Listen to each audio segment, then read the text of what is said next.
शिवाय नमो नमः।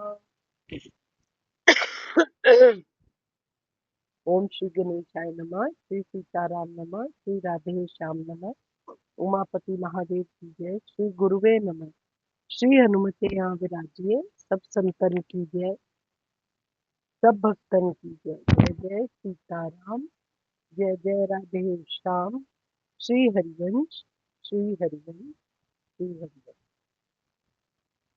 श्लोक संख्या नंबर 14 से आज करेंगे। श्लोक संख्या नंबर 12 और 13 में भगवान जी ने आसन के बारे में बात करी और ध्यान के उपयोग के बारे में बात करी है कि ध्यान करे बगैर मन वश में नहीं किया जा सकता, इंद्रियां कंट्रोल नहीं की जा सकती, इसीलिए ध्यान और योग करना जरूरी है। भगवान जी अब ध्यान की प्रक्रिया बता रहे हैं कि ये आसन आराम से कंफर्टेबल होना चाहिए, फिर कुशा मृगछाला और वस्त्र से कवर्ड होना चाहिए ताकि आपको डिस्टर्ब ना करे। कोई भी चीज बॉडी में मूवमेंट नहीं होनी चाहिए ताकि सारे चक्रास अलाइंड हो और भगवान जी का मैसेज हमारे को क्लियरली पहुंचे। रीढ़ की हड्डी सीधी करना और सारे चक्रास को अलाइन रखना। अब भगवान जी 14 श्लोक में क्या करेंगे। ब्रह्मचारी के व्रत में स्थित, भय रहित तथा भली भांति शांत अंतःकरण वाला सावधान योगी मन को रोककर मुझ में चित्त वाला और मेरे परायण होकर स्थित होवे। भगवान जी यहाँ पर क्या बोल रहे हैं, फिर से पढ़ती हूँ। ब्रह्मचारी के व्रत में स्थित, भय रहित तथा भली भांति शांत अंतःकरण वाला सावधान योगी मन को रोककर मुझ में चित्त वाला और मेरे परायण होकर स्थित होवे। भगवान जी अब और ज्यादा गूढ़ इंफॉर्मेशन अर्जुन को दे रहे हैं और एक्सपेक्ट कर रहे हैं कि उसको समझ में आना चाहिए कि किस तरीके से वो परमात्मा की राह पर एकदम सुदृढ़ होकर चल सकता है। पहली बात वो बोल रहे हैं ब्रह्मचारी के व्रत में स्थित। यहाँ पर सभी काल, सभी अवस्था में, सभी स्थान में मनसा वाचा कर्मणा मैथुन भोग से दूर होना लिखा हुआ है। ब्रह्मचर्य व्रत का ये ब्रह्मचर्य व्रत का लक्ष्य होती है। अब यहाँ ब्रह्मचारी का यही अर्थ है जो ब्रह्म में आचार करने वाला हो, यज्ञ करने वाला हो, नियमों के हिसाब से चलने वाला हो, मन में कोई भी किसी के भय ना हो, जिसका अंतःकरण बिल्कुल शांत और बैलेंस्ड हो। इनफैक्ट ऐसा योगी जो हर समय सावधान रहे, ऐसा व्यक्ति जो मन की गति को अपने कंट्रोल में कर रखे, सात्विक व्यवहार करे, हर समय निडर रहे हर सिचुएशन में, जिसकी बटी बुद्धि बिल्कुल ना हो, एकनिष्ठ बुद्धि हो, परमात्मा की तरफ उसकी बुद्धि एकदम लगी रहे, जिसका मन बिल्कुल शांत हो, जो परमात्मा में अपने हृदय को लगा दे और उन्हें अपना परम लक्ष्य समझे, ऐसे व्यक्ति के बारे में भगवान जी बात कर रहे हैं। ब्रह्मचर्य अडॉप्ट करने से शारीरिक और मानसिक बल मिलता है। ब्रह्मचर्य के पालन से शरीर के अंदर एक विलक्षण विद्युत शक्ति उत्पन्न होने लग जाती है।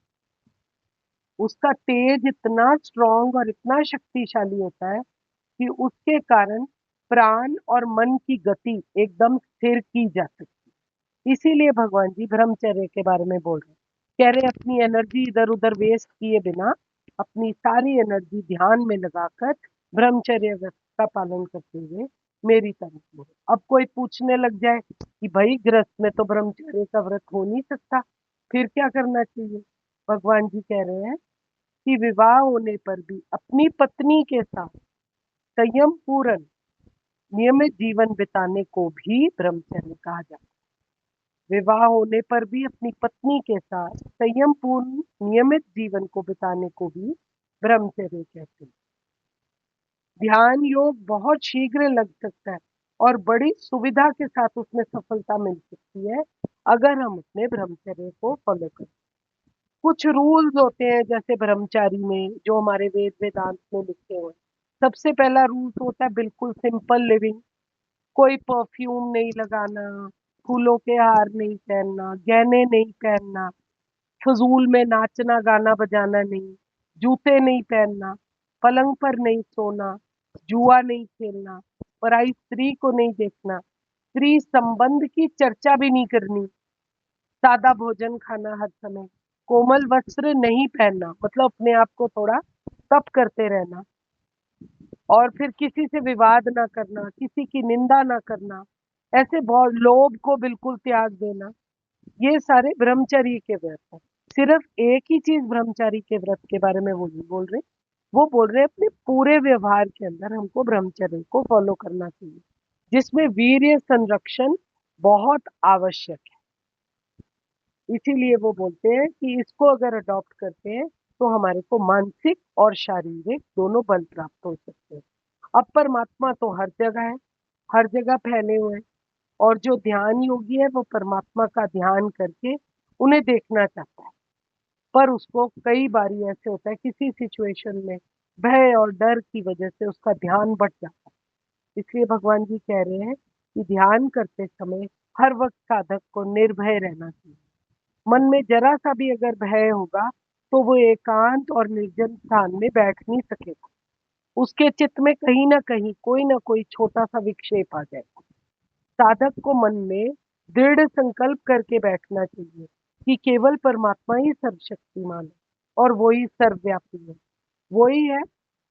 उनके रहते हुए किसी की भी कोई बात का भय नहीं। एक सेकंड होल्ड करना प्लीज। श्री हरिवंश, श्री हरिवंश, श्री हरिवंश, श्री हरिवंश। अभी हम भय की बात कर रहे थे, किसी प्रकार के भय की बॉडी में उसके बिल्कुल बंदे को डर नहीं लगना चाहिए। दूसरा, फिर मन से ध्यान करते समय राग द्वेष, हर्ष शोक, काम क्रोध, ऐसी कोई भी वृत्ति जो अपने मन को दूषित कर सकती है या सांसारिक किसी भी संकल्प विकल्प में हमको फंसा सकती है, उसको दूर करके रखना चाहिए। परमात्मा बोल रहे हैं। परमात्मा आगे ये भी बोलते हैं, ध्यान करते समय साधक को आलस्य, प्रमाद, निद्रा, ऐसे विघ्न से भी बचने की जरूरत है, नहीं तो वो सोया ही रहेगा। अगर सोया ही रहेगा तो उससे कोई ध्यान होगा नहीं। मन और इंद्रियां बहुत चंचल है, वो हर समय हमारे को धोखा देने के लिए खड़ी है और हमारे ध्यान में विक्षेप जरूर, विघ्न जरूर उपस्थित करती है। इसीलिए उनको जीतना बहुत जरूरी है, तभी मन एकाग्र परमात्मा की तरफ हो सकता है। अब आगे भगवान जी बोल रहे हैं, हमारा मन इतना ज्यादा चंचल है कि कभी किसी जगह पर अटकता है, कभी किसी दूसरी जगह पर चले जाता है, कभी किसी विषय में फंसता है, कभी किसी विषय में फंस जाता है। तो ध्यान योग होना बहुत मुश्किल है।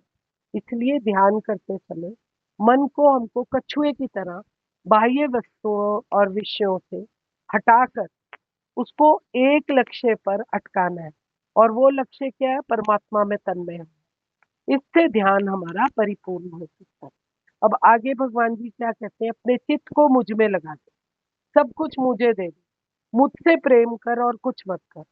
तो जो योगी है या ध्यान योग में जो स्थित है, उसको समझना चाहिए कि हमारे परम सुहृद कौन है, परम प्रेमास्पद कौन है, परमेश्वर कौन है, उनका रहस्य, उनका तत्व, उनका प्रभाव, उनके गुण,